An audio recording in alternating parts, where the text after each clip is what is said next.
ಬಹಳ ದುರ್ದೈವದ ಸಂಗತಿ ಅಂತ ಹೇಳಿದ್ರೆ, ಸಿದ್ದರಾಮಯ್ಯನವರು ಹಿಂದೆ 13ರಿಂದ 18 ಏನು ಮುಖ್ಯಮಂತ್ರಿ ಆಗಿದ್ರು, ಆವತ್ತಿನ ಮುಖ್ಯಮಂತ್ರಿಗೂ ಇವತ್ತಿನ ಮುಖ್ಯಮಂತ್ರಿಗೂ 100ಕ್ಕೆ 100% ವ್ಯತ್ಯಾಸ ಇದೆ. ಸಂಪೂರ್ಣವಾಗಿ ಒಂದು ಸಮಾಜವನ್ನ, ಒಂದು ಧರ್ಮವನ್ನ ತುಷ್ಟೀಕರಣ ಮಾಡುವಂಥ ಕೆಲಸಕ್ಕೆ ಅವರು ಇಳಿದಿದ್ದಾರೆ. ಮತ್ತೆ ಈಗ ಉದಾಹರಣೆಗೆ ನೋಡಿ, ಹಾವೇರಿಯಲ್ಲಿ ಮೊನ್ನೆ ಗಣೇಶನ್ ತರುವಾಗ ಮೈಕ್ ಹಾಕಿದ್ರು ಅಂತೇಳಿ ಕೇಸ್ ಮಾಡಿದ್ದಾರೆ. ಕೇಸ್ ಮಾಡಿ ನಂತರ ಆ ಸಿಸ್ಟಮ್ ಅನ್ನು ಕೂಡ ಸೀಜ್ ಮಾಡಿದ್ದಾರೆ.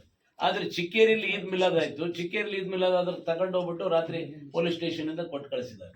ಅಂದ್ರೆ ಯಾವ ರೀತಿ ಇವರು ನ್ಯಾಯನ ಉಳಿದಂತ ಧರ್ಮಗಳಿಗೆ ಒದಗಿಸ್ತಾರೆ ಅನ್ನೋದನ್ನ ಅರ್ಥ ಮಾಡ್ಬೋದು. ಒಂದು ಇದೇ ಪರಿಸ್ಥಿತಿ ಮುಂದುವರೆದ್ರೆ ಇನ್ನು 10-15 ವರ್ಷದಲ್ಲಿ, ಈಗ ನನಗೆ ಅನಿಸ್ತಾ ಇದೆ, ಈಗ ಚಾಮುಂಡಿ ಬೆಟ್ಟಕ್ಕೆ DK ಶಿವಕುಮಾರ್ ಹೇಳಿದ್ರು ಇದು ಕೇವಲ ಹಿಂದೂಗಳಿಗೆ ಸೇರಿದ್ದಲ್ಲ ಅಂತ.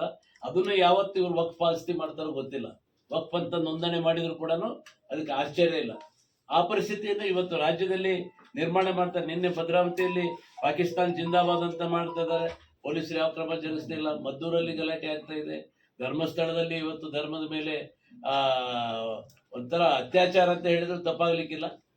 ಧರ್ಮದ ಮೇಲೆ, ಹಿಂದೂ ಧರ್ಮದ ಮೇಲೆ ಅತ್ಯಾಚಾರ ಮಾಡುವಂತ ಕೆಲಸವನ್ನ ಇವತ್ತು ಕಾಂಗ್ರೆಸ್ ಸರ್ಕಾರ ಅವರಿಗೆ ಕುಮ್ಮಕ್ಕು ಕೊಟ್ಟು ಮಾಡುವಂತ ಕೆಲಸ ಮಾಡ್ತಾ ಇದೆ. ಇವತ್ತು ನಿನ್ನೆ ಭದ್ರಾವತಿ ಶಾಸಕರು ಹೇಳ್ತಾರೆ, ನಾನು ಮುಸ್ಲಿಂ ಆಗಿ ಹುಡ್ತೀನಿ, ನೀನು ಯಾರನ್ನಾರ ಹುಟ್ಕೊಳ್ಳಪ್ಪ, ಈ ನಿನಗೆ ಬೇಡ ಆಯ್ತಂದ್ರೆ ಬಿಟ್ಟು ಹೋಗಿ, ನಾ ಇವತ್ತೇ ಹೋಗಿ ಇಸ್ಲಾಂ ಧರ್ಮ ಸ್ವೀಕಾರ ಮಾಡು, ನನಗೆ ಹಿಂದೂಗಳು ಓಟ್ ಬೇಡ ಅಂತ ಹೇಳ್ಬೇಕಲ್ಲ. ನನಗೆ ಭದ್ರಾವತಿಯಲ್ಲಿ ಹಿಂದೂಗಳು ಓಟ್ ಬೇಡ, ನಾನು ಬರೀ ಮುಸ್ಲಿಮರ ಓಟಲ್ಲಿ ಗೆಲ್ತೀನಿ ಅಂತ ಹೇಳ್ಬೇಕಲ್ಲ. ಅವ್ರ ಓಟಿಗೋಸ್ಕರ ನಾನು ಮುಸ್ಲಿಂ ಆಗಿ ಹುಟ್ಟಾಕು ತಯಾರಿದ್ದೀನಿ ಅಂತ ಹೇಳಿದ್ರೆ, ಹುಟ್ಟು ಸಾವು ಇವ್ರ ಕೈಯಲ್ಲಿದ್ದೇನ್ರಿ? ಇವ್ರಿಗೇನು ಕಾಯಂ ಬರೆದು ಕಳಿಸಿನ ದೇವರು? ಇವ್ರಿಗೆ ಆಲ್ರೆಡಿ ಸರ್ಟಿಫಿಕೇಟ್ ಕೊಟ್ಬಿಟ್ಟಿದಾರ, ನೀವು ಮುಂದಿನ ಜನ್ಮದಾಗ ಮತ್ತೆ ಹುಡ್ತೀಯಪ್ಪ, ನಿನಗೆ ಈ ಧರ್ಮದಾಗ ಹೋಗು ಅಂತೇಳಿ. ಯಾವ ರೀತಿ ತುಷ್ಟೀಕರಣ ಇದೇನಂತ ಹೇಳಿದ್ರೆ, ಕೇವಲ ವೋಟ್ ಬ್ಯಾಂಕ್, ಓಟಿಗೋಸ್ಕರ ಇದು ಮಾತಾಡ್ತಾರೆ ಹೊರತು, ಈ ರೀತಿ ಮಾತಾಡೋದ್ರಿಂದ ಆಯ್ತು ಹಿಂದೂ ಧರ್ಮೀಯರಿಗೆ ಎಷ್ಟು ಮನಸ್ಸಿಗೆ ನೋವಾಗುತ್ತೆ, ಅವ್ರಿಗೆ ಓಟ್ ಹಾಕಿದವ್ರಿಗೆ ಏನು ನೋವಾಗುತ್ತೆ ಅಂತ ಯೋಚನೆ ಮಾಡಿದಷ್ಟು ಪ್ರಜ್ಞೆ ಇಲ್ಲ ಅಂತ ಹೇಳಿದ್ರೆ ಏನು ಹೇಳಿದೆ? ಸರಿ, ನಾವು ಹಿಂದೂ ರಾಷ್ಟ್ರ ಅಂತ, ಹಿಂದೂ ರಾಷ್ಟ್ರ ಆಗೇ ಇರ್ತದೆ. ಇವತ್ತು ಈಗ ಎಲ್ಲರೂ ಕೂಡ ಎಚ್ಚೆತ್ತುಕೊಳ್ತಿದ್ದಾರೆ, ಜಾಗೃತರಾಗ್ತಾರೆ. ಮುಂದಿನ ದಿನದಲ್ಲಿ ಯಾರು ಹಿಂದೂ ರಾಷ್ಟ್ರದ ಮೇಲೆ ದಬ್ಬಾಳಿಕೆ ಮಾಡಕ್ ಬರ್ತಾರೆ, ದಾಳಿ ಮಾಡಕ್ ಬರ್ತಾರೆ, ಅವ್ರಿಗೆ ತಕ್ಕ ಉತ್ತರವನ್ನ ಹಿಂದೂಗಳು ಕೊಡ್ತಾರೆ. 36 ಸೀಟ್ ಗೆದ್ದಿದ್ದಾರೆ ಅವರು. ಈ 5 ವರ್ಷ ಕಾಂಗ್ರೆಸ್ಗೆ ಆಡಳಿತ ಮಾಡ್ಕೊಂಡು ಹೋಗಕ್ಕೆ ಯಾವುದೂ ಇಲ್ಲ. ಸಿದ್ದರಾಮಯ್ಯ ಉಳಿತಾರೋ ಹೋಗ್ತಾರೋದು ಇಲ್ಲಿ ನಾವು ಯಾರು ತೀರ್ಮಾನ ಮಾಡಲ್ಲ, ಮುಸ್ಲಿಮರು ತೀರ್ಮಾನ ಮಾಡಲ್ಲ, ಹಿಂದೂಗಳು ತೀರ್ಮಾನ ಮಾಡಲ್ಲ, ಶಾಸಕರು ತೀರ್ಮಾನ ಮಾಡ್ಬೇಕಾಗುತ್ತೆ ಅಲ್ವಾ? ಅವ್ರು ತೀರ್ಮಾನ ಮಾಡ್ಬೇಕಾನೆ. ಈಗ ಆಯ್ಕೆ ಆಗಿ ಬಂದಂಥವ್ರು.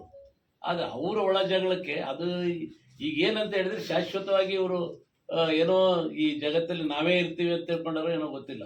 ಇವತ್ತು ಜನ ಇದ್ರ ಬಗ್ಗೆ ಈಗಾಗಲೇ ಸಾಕಷ್ಟು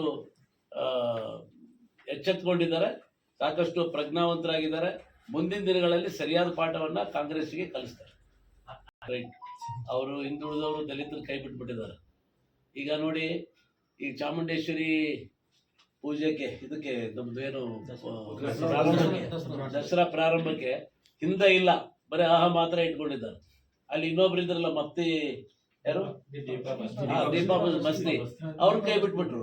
ಅವರು ಅಷ್ಟೇ ಕೇಪಬಲ್ ಆಗಿದ್ರು, ಅವ್ರನ್ನ ಕೈ ಬಿಟ್ಟು ಇವ್ರನ್ನ ಈಗ ಕರ್ಕೊಂಡ್ಬಂದು ಇವರು ಮಾಡಕ್ ಹೊರಟಿದ್ದಾರೆ. ಅದಕ್ಕೆ ಈಗಾಗಲೇ ಸಾಕಷ್ಟು ಪ್ರತಿಭಟನೆ ಆಗ್ತಾ ಇದೆ. ಬಟ್ ಇದು ದೇಶದ ದೃಷ್ಟಿಯಿಂದ ಇವ್ರು ಮಾಡ್ತಾ ಇರೋದು ಒಂದು ಒಳ್ಳೆ ಬೆಳವಣಿಗೆ ಅಲ್ಲ, ಇದು ಬಹಳ ಕೆಟ್ಟ ದಾರಿಗೆ ಹೋಗುವಂಥದ್ದು. ನಾವೇನೋ ಅಧಿಕಾರ ವಹಿಸ್ಕೊಳ್ಳಿಕ್ಕೆ ಇಡೀ ರಾಜ್ಯವನ್ನ ಹಾಳು ಮಾಡಿ ಹೋಗುವಂತ ಕೆಲಸ ಮಾಡಬಾರ್ದು. ಅದನ್ನ ಕಾಂಗ್ರೆಸ್ನವ್ರು ಮಾಡ್ತಾ ಇದ್ದಾರೆ. ಅದನ್ನ ಕೇಳೋ ತಾಕತ್ತು ಯಾರಿಗೂ ಇಲ್ವಲ್ಲ. ಶಿವಕುಮಾರ್ ಮುಂದಿನ ಜನ್ಮ ಅಂತಿದ್ರ